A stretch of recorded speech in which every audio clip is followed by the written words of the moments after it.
আমার love react, তারপরে হলো কেয়ার রিয়েক্ট কার জন্য। তো ওইখানে হলো আমি লাভ রিয়েক্ট দিয়েছিলাম যে সালাউদ্দিন ভাই আছে বিএনপির, এবং কেয়ার রিয়েক্ট দিয়েছিলাম হলো তারেক রহমানের জন্য। তো জিজ্ঞেস করলো যে কেন, আমি বললাম যে অসহায় দুর্বল মানুষের পাশে কেয়ার রিয়েক্ট দিয়ে থাকতে হবে। তো সেখানে আমি স্পষ্ট বলেছি, বাংলাদেশের রাজনৈতিক যে তরি আছে বা জাহাজ, এটাতে যিনি ড্রাইভিং সিটে বসেছে সে জানে না বাংলাদেশকে কোথায় নিয়ে যাবে। এবং আপনারা দেখেছেন এই জাহাজে যাদেরকে দায়িত্ব দেওয়া হয়েছে, একজন চাঁদাবাজকে দায়িত্ব দেওয়া হয়েছে যে চাঁদাবাজকে হলো সমঝোতা বলে, আরেকজনকে হলো খাল খননের কর্মসূচি দেওয়া হয়েছে পলিটিক্যাল উপদেষ্টা।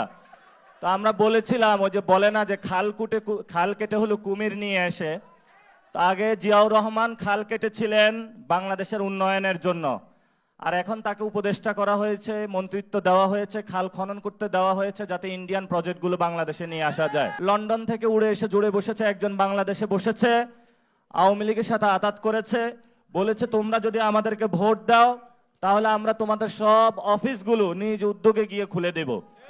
তো এখন যা হচ্ছে, আওয়ামী লীগ একটা হলো সৌভাগ্যবান পার্টি হয়ে গেছে, তার কর্মী অফিস কোনো খরচ নাই, সব খরচ বিএনপি দিচ্ছে এবং অফিস উদ্বোধনও করে দিচ্ছে বিএনপি।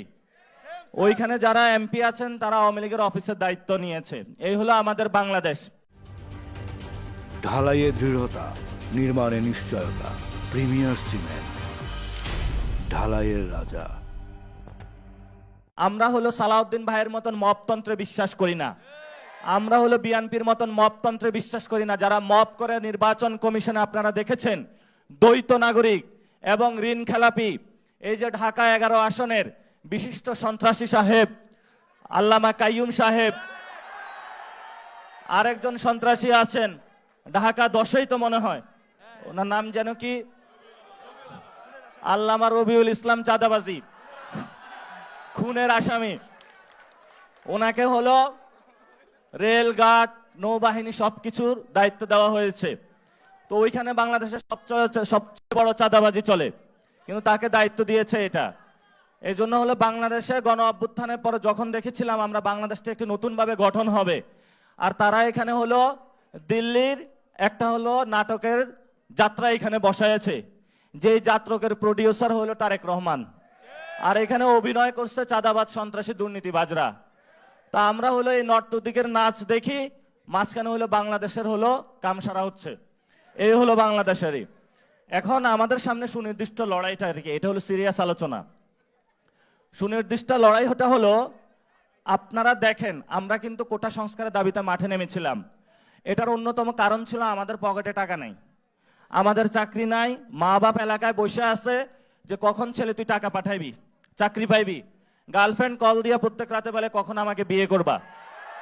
ফলত তরুণদের পকেটে চাকরি নাই, তারা বিয়েও করতে পারতেছে না, মা বাপ যে টাকা দিয়ে পড়াশোনা করাইছে সে টাকাও রিব্যাক করতে পারতেছে না। ফলত আমাদের এত 9-6 এইসব চান্দাবাজি ড্রামা দেখে আমাদের লাভ নাই। আমাদের তরুণদের চাকরি প্রয়োজন, আমাদের ভালো একটা শিক্ষা প্রয়োজন ব্যবস্থা, যে শিক্ষা ব্যবস্থার মধ্য দিয়ে আমরা নতুন বাংলাদেশ গঠন করতে পারবো। সারাদিন ক্লাসে আইসা এইসব দেখেন নাই, এখন বিসির কথা কাদেরকে বলা হচ্ছে, বাংলাদেশ ব্যাংকে একজনকে বসিয়ে দিয়েছে সোয়েটার ব্যবসায়ী। আরে বেটা, তোর কাজ ছিল হলো শীত আসতেছে, সামনের শীতে হলো কিভাবে সোয়েটার বিক্রি করবে, ওর হলো তোর কাজ। তুমি আসছো বাংলাদেশ ব্যাংক ধ্বংস করতে। এখন আমাদের কাজটা কি, আমাদের লড়াইটা হলো ক্যাম্পাসগুলোতে শিক্ষার পরিবেশ নিশ্চিত করা, যাতে আওয়ামী লীগের যারা টিচার আছেন, বুদ্ধিজীবী আছেন, তারা হলো ম্যানুফ্যাকচারিং যে কনসেপ্ট আছে, অর্থাৎ মতামত উৎপাদনের মধ্য দিয়ে তারা যাতে আওয়ামী লীগকে সুযোগ করে না দিতে পারে, সে ফাইটটা আমাদের জারি রাখতে হবে। এটা রাজনৈতিক লড়াই।